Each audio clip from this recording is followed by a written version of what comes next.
며칠 전부터 동원교회 목사님이 생각이 났습니다. 박기백 목사님. 벌써 돌아가신 지 6년 차가 됐는데 자주 식사도 하고 자주 산에도 오르고 그러셨는데, 목사님이 이제 호주에 또 계셨거든요. 호주에서 한인 목회를 멜번에서 목회를 하셨는데, 그때 있었던 이야기를 제게 들려주신 이야기가 있어서 저도 한번 이렇게 여러분에게 생각나서 이야기를 합니다. 요즘 가장 많이 피는 게 이제 물론 벚꽃이 피지만 아직도 개나리가 남아 있거든요. 멜베너스 목회하실 때 어느 권사님이 개나리를 너무 좋아해서 몰래 개나리를 호주로 가지고 왔답니다. 근데 봄이 돼도 꽃이 안 피는 거예요. 잎만 무성한 거예요. 첫째 해라서 그렇겠지라고 생각했는데, 두 번째 해도 꽃이 안 피는 거예요. 잎만 무성한 거예요. 그래서 나중에 알아보니까 춘화 현상이라고, 봄꽃은 우리가 잘 아는 개나리나 진달래나 그리고 라일락은 겨울에 혹독한 시련에 아픔이 있어야 개화한다라는 것이 춘화 현상이라는 거죠. 호주는 겨울이 영하로 내려갈 일이 없습니다. 거의 없습니다. 그래서 호주에서는 개나리가 피지 않는 거예요. 여러분이 잘 아는 튤립, 라일락, 백합도 마찬가지입니다. 겨울을 보내야 꽃을 피운다라는 것이 목사님 이야기하셨습니다. 저도 그 이야기가 오늘 또 이렇게 떠오르면서 목사님의 또 모습도 이렇게 그려보고 지난 한 주간 그랬습니다. 이스라엘 백성이 오늘 사실은 이 성경 자체가, 특히 이제 구약 성경 자체는 이스라엘의 역사입니다. 한 나라의 역사입니다. 그런데 그 나라 이스라엘의 역사가 중요한 이야기인 이유가 뭐냐면, 그 이야기가 곧 오늘 우리들의 이야기이기 때문에, 과거 이스라엘을 이끄셨고 과거 역사에 출애굽시키시고 광야 40년 동안 그리고 가나안 땅에 들어가기까지 그 과정 자체가 하나님의 이끄심과 하나님의 인도하심이 그대로 오늘 우리에게도 적용되기 때문에 이 구약의 역사, 또 이 말씀이 너무나도 중요하다는 것은 우리는 너무나도 알고 있습니다. 본문은 출애굽한 이스라엘을 하나님이 과연 어떻게 인도하셨는지를 밝혀주고 있습니다. 오늘 본 말씀을 보시면 하나님께서는 이스라엘 백성들을 가까운 길로 인도하지 않고 먼 길로 돌아가게 하셨다라고 말씀해 주고 있습니다. 17절 18절에 보면 바로가 백성을 보낸 후에 블레셋 사람의 땅의 길은 가까울지라도 하나님이 그들을 그 길로 인도하지 아니하셨으니 이는 하나님이 말씀하시기를 이 백성이 전쟁을 하게 되면 마음을 돌이켜 애굽으로 돌아갈까 하셨음이라.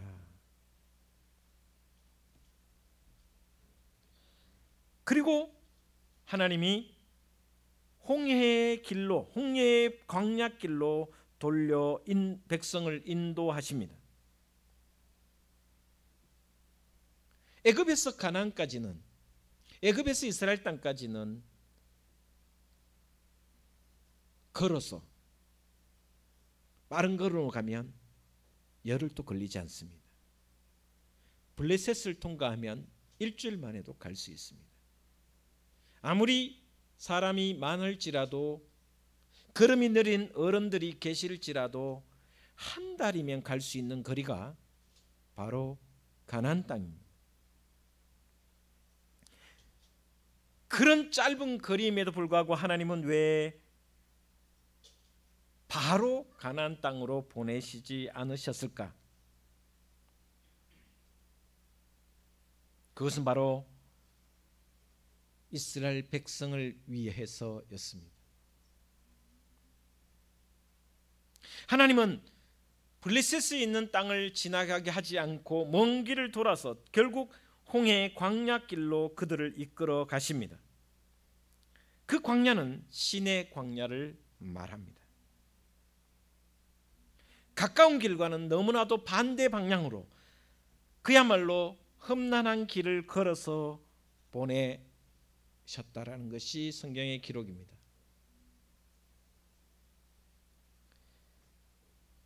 애굽에서 가나안 땅으로 빨리 가려면 블레셋을 통과해야 합니다. 근데 블레셋을 가기 위해서는 블레셋을 통과하기 위해서는 전쟁을 할 수밖에 없었습니다. 하나님은 430년 동안 노예로만 살았던 이스라엘 백성들이 전쟁을 하게 되면 반드시 애굽으로 돌아갈 것이란 것을 알고 있었습니다. 그래서 하나님은 블레셋으로 가지 않고 홍해 바다의 길로 돌아서게, 광야의 길로 돌아서게 하셨습니다. 이 원리는 우리에게도 똑같이 적용이 됩니다. 여러분 고린도전서 10장 13절 말씀에 이런 말씀이 있습니다. 사람이 감당할 시험 밖에는 너희가 당한 것이 없나니 오직 하나님은 미쁘사 너희가 감당하지 못할 시험 당함을 허락하지 아니하시고 시험 당할 즈음에 또한 피할 길을 내사 너희로 능히 감당하게 하시느니라 라고 말씀해 주고 있습니다. 하나님이 우리를 너무나도 잘 알고 계시는 겁니다. 하나님이 이스라엘을 너무나도 잘 알고 계셨기 때문에 블레셋과의 전쟁을 하면 반드시 패하고 그 전쟁의 두려움 때문에, 실패함 때문에 다시 애굽으로 돌아갈 것을 알고 계셨기 때문에 우회의 길로 먼 길을 돌아가게 하셨습니다. 여러분 시험이라는 것은 여러분에게 닥치는 그 어떤 시험이든지 하나님이 우리를 위하시면 반드시 이길 줄 저는 믿습니다. 이것이 성경의 말씀입니다. 내게 능력 주시는 자 안에서 내가 모든 것을 할 수 있다라는 말씀도 똑같은 원리에서 적용이 됩니다. 아무리 혹독한 시험일지라도 우리가 이길 수가 있습니다. 그런데도 불구하고 많은 사람들이 항복을 합니다. 시험 앞에 항복을 하는 이유가 뭐냐? 하나님은 우리가 이길 수 있다고 판단하셔서 그 시험을 허락하셨는데 우리는 그 시험 앞에서 무너지는 경우가 너무나도 많습니다. 감당할 시험과 능력, 감당할 시험이 오면 감당할 능력을 우리에게 허락하셨는데도 불구하고 우리는 지레 겁먹고 백기를 투항을 하는 경우가 많다라는. 그래서 어떻게 보면 신앙에 실패할 때 모습이 우리의 모습이 이런 경우가 많다라는 것입니다. 어려운 시험을 통과하면 할수록 성장합니다. 성장하게 되어 있습니다. 시험을 주시는 이유는 그 시험을 통해서 하나님께서 축복을 우리에게 주시기 위해서, 우리에게 유익을 주시기 위해서 그 시험을 주셨음에도 불구하고 우리는 감당할 수 없다고 지레 포기하는 경우가 많이 있다는 것입니다. 여러분 혹시나 여러분 앞에 시험이 있습니까? 그 시험이 축복의 기회이며 이미 하나님은 여러분에게 그 감당할 만한 능력을 허락하신 줄 믿고 담대히 전진하시기를 주의 이름으로 축원을 드립니다. 만약에 우리가 감당할 수 없다면 하나님은 이미 피하게 해주신다라는 것입니다. 블레셋으로 가지 않고 광야 길로 홍해 길로 가게 해주시는 분이 하나님이시라는 것입니다. 왜? 하나님이 우리를 너무나도 잘 아시기 때문입니다. 이스라엘 백성은 430년 동안 종살이만 했습니다. 그들이 전쟁에 대해서, 전쟁의 전략과 전술에 대해서, 군사훈련에 대해서 전혀 알 수가 없었습니다. 그래서 이스라엘 백성들을 블레셋으로 보내지 않고 광야의 길로 돌아서게 한 것은 오히려 먼 길이고 우회의 길이지만 그 길을 통하여 연단시키고 교육시키기 위해서 40년간 광야 생활을 하게 하신다.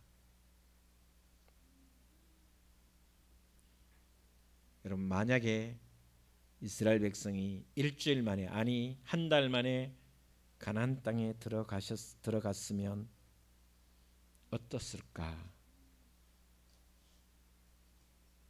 내 힘으로 왔다고 생각할 것입니다.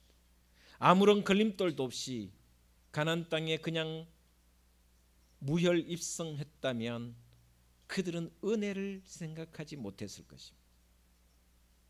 하나님이 어떻게 역사하시고 어떻게 여기까지 인도하셨는가에 대한 생각을 아예 접어버리실 것입니다. 그래서 40년이라는 긴 세월 동안 광야에서 혹독한 훈련과 혹독한 경험을 통해서 그야말로 우리말로 하면 천신만고 끝에 가나안 땅에 들어가게 하신 것은 하나님의 은혜를 잊지 말라는 것입니다. 감사하라는 것입니다.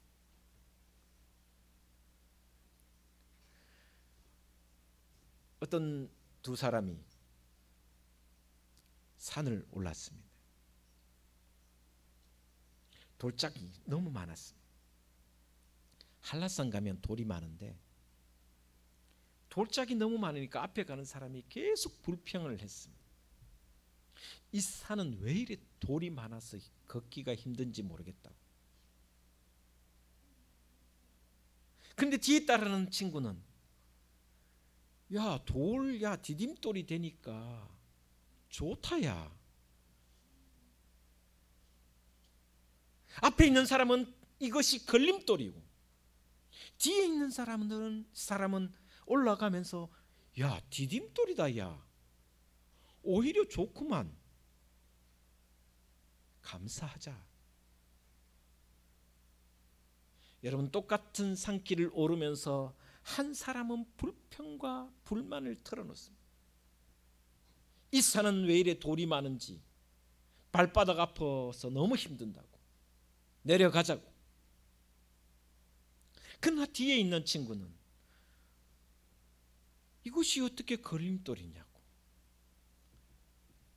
한 걸음 더 올라가는 디딤돌이구만, 감사하구만.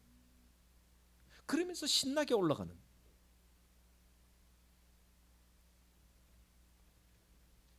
이스라엘 백성들은 40년간의 이 광야 생활 속에서 하나님께서 베푸신 기적과 이적을 수없이 봤음에도 불구하고 끊임없이 불평과 원망을 계속해서 늘어놓았습니다. 자, 40년 광야길을 돌아가게 하셨을 때 하나님이 어떻게 하셨는가를 21절에 이렇게 기록하고 있습니다. 우리 다시 읽겠습니다. 13장 21절입니다. 같이 보겠습니다. 시작.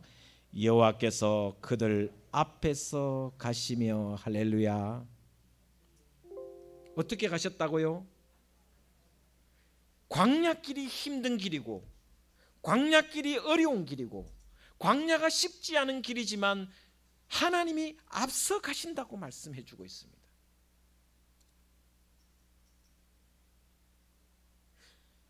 그럼에도 불구하고 이스라엘 백성들은 하나님이 앞서 가시는 길임에도 불구하고 끊임없이 불평하고 원망하고 걸림돌이라고.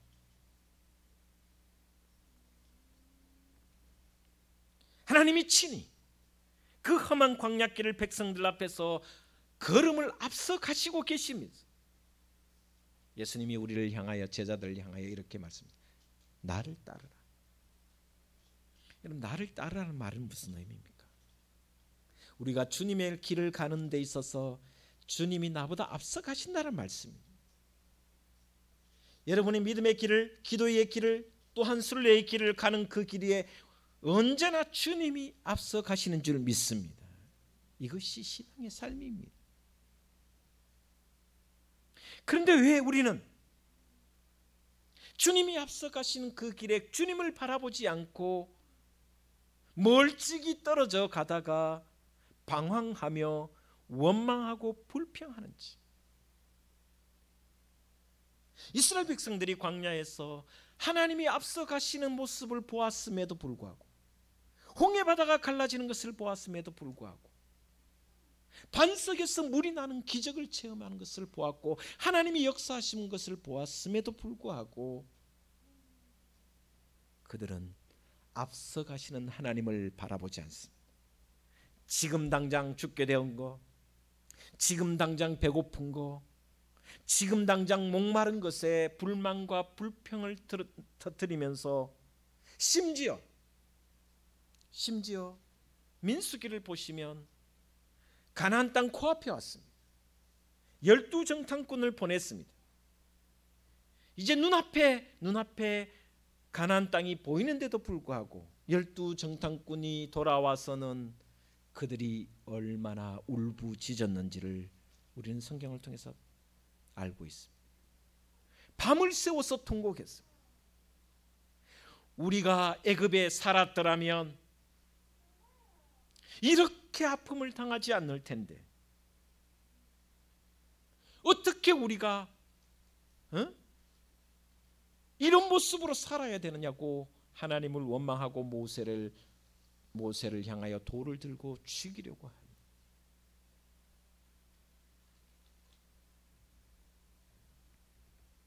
주님이 나를 따르라고 하시면서 주님은 뒤에서 너 빨리 가 하고 미는 것이 아니라, 지금도 주님은 우리 앞서 가셔서 예비하시고 충만케 하시며, 우리가 만날 시험 앞에서도 하나님은 지혜를 주셔서 감당할 능력을 우리에게 허락하시는 분이 바로 주님이시라고 말씀하고 있습니다. 그 주님을 믿고 과거를 돌아보거나 불평하지 않고 오히려 주님 가까이 다가가서 바라보며 주님만 바라보며 한 걸음 한 걸음 나아가는 저와 여러분이 되시기를 주의 이름으로 축원을 드립니다. 왜 하나님은 이스라엘 백성으로 하여금 첫 번째 홍해 바다를 만나게 하셨을까? 먼 길을 돌아서 첫 번째 만난 시련이 홍해 바다였을까? 가만히 생각해 봤습니다. 하나님 입장에서 이스라엘 백성들에게 이 홍해 바다는 배수의 진이었습니다. 배수의 진이었습니다. 이 바다를 지나가면 다시는 애굽에 대해서 생각하지 않을 것이라고 생각했습니다. 그런 뜻과 생각으로 홍해 바다 앞에 서게 했습니다. 앞에는 홍해 바다요, 옆에는 절벽이요, 뒤에는 애굽의 득달 같은 전차 군단이 쫓아오고 있었습니다. 이 홍해 바다를 건너기만 하면 이스라엘 백성들은 더 이상 애굽에 향하여 뒤를 돌아보지 않을 것이라고 생각하시면서 홍해 바다를 갈라 주셨습니다. 그리고 이제는 이 홍해 바다를 건너서 앞만 보고 내가 앞서가니 너희는 나를 따라오라고 하신 주님의 하나님의 뜻이었습니다. 그런데도 불구하고 홍해 바다를 건넜음에도 불구하고 이스라엘 백성들은 끝내 40년 동안 미련을 끊지 못합니다. 애굽에 대한 미련은 마지막 순간까지 가지고 있었습니다. 광야 40년을 생활하면서 한 번도 애굽을 잊어버리지 않았습니다. 아마 홍해 바다를 건너지 않았으면 돌아갔을 것입니다. 그들은 끊임없이 먹던 고기가 그리웠으며 미나리와 부추와 마늘이 그립다고 했습니다. 날마다 애굽 타령만 했습니다. 여러분, 우리도, 저와 여러분도 이미 출애굽을 했습니다. 출애굽은 세례입니다. 홍해 바다를 걷는 것은 바로 세례를 상징하는 것입니다. 과거 이스라엘 백성들이 홍해를 건넌 것처럼 우리도 세례를 받음으로 홍해를 건넜습니다. 그럼에도 우리는 애굽에 대한 미련을 버리지 못하고 있는 모습입니다. 어떻게 보면 우리가 신앙생활을 하면서 가장 발목을 잡는 것이 바로 뒤돌아봄입니다. 뒤돌아보면서 그리워하는 것입니다. 저만치 앞서가시는 주님을 바라보고 앞을 향하여 가지 않고 뒤를 돌아보며 불평하고 원망하는 모습이 우리의 모습이 아닌가. 결국 그랬던 이스라엘 백성들 2세대 3세대만 가나안 땅에 들어갔고 1세대는 광야에서 뼈를 묻었습니다. 여러분 모두 주님만 바라보며 나아가시기를 주의 이름으로 축원을 드립니다. 어떤 시련과 어떤 시험 앞에서도. 그리고 오늘 본 말씀에 이야기해 주고 있습니다. 하나님이 앞서 가시면서 어떻게 인도하시냐 하면 낮에는 구름 기둥과 밤에는 불 기둥으로 이끌어 가신다고 말씀해 주고 있습니다. 여러분, 이스라엘은 시내 광야는 너무나도 덥고 낮에는 덥고 밤에는 춥습니다. 광야의 기온이 많이 올라갈 때는 49도까지 50도 가까이 올라갑니다. 밤에는 심지어 영하 10도까지 내려가는 경우도 있습니다.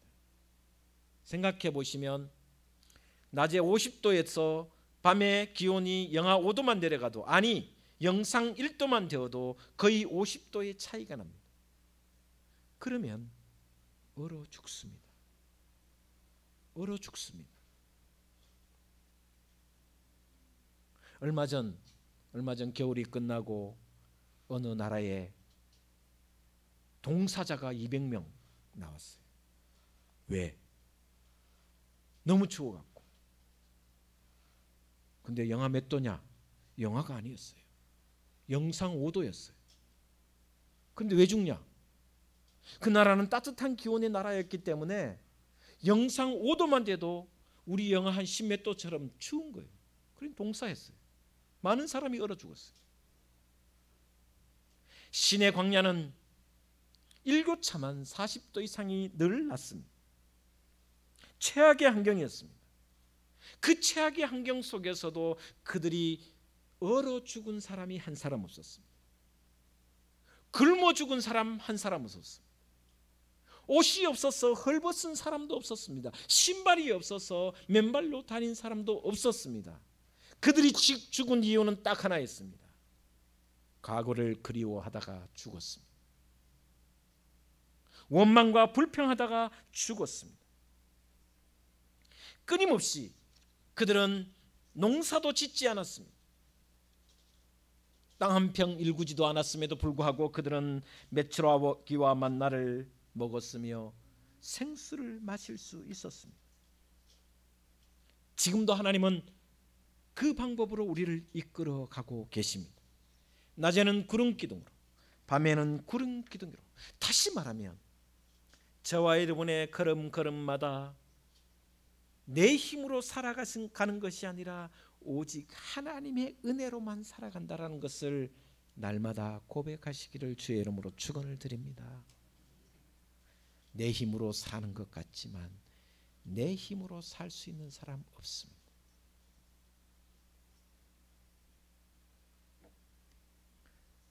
두 주 전에 세대국교회 목사님이 64세의 나이로 건강하셨습니다. 늘 테니스를 쳤고 운동을 잘하고. 그러나 한순간에 하나님 부르시니 그 누구도 막을 수가 없습니다. 그 누구도 내 힘으로 살아간다고 주장할 수가 없습니다. 이것이 우리의 인생입니다.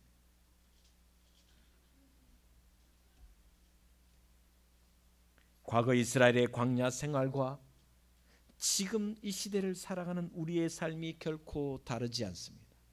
그 원리는 그대로입니다.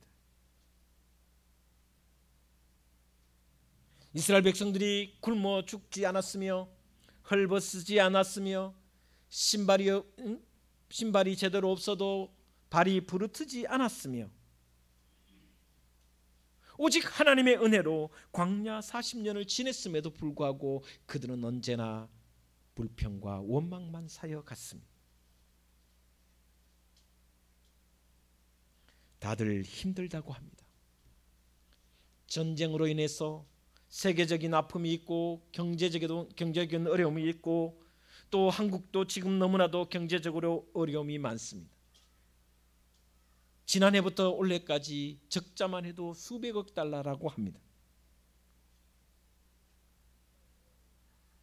다들 경제적으로도 힘들고 여러 면에서 모든 것이 정치적으로도 힘들다고 합니다.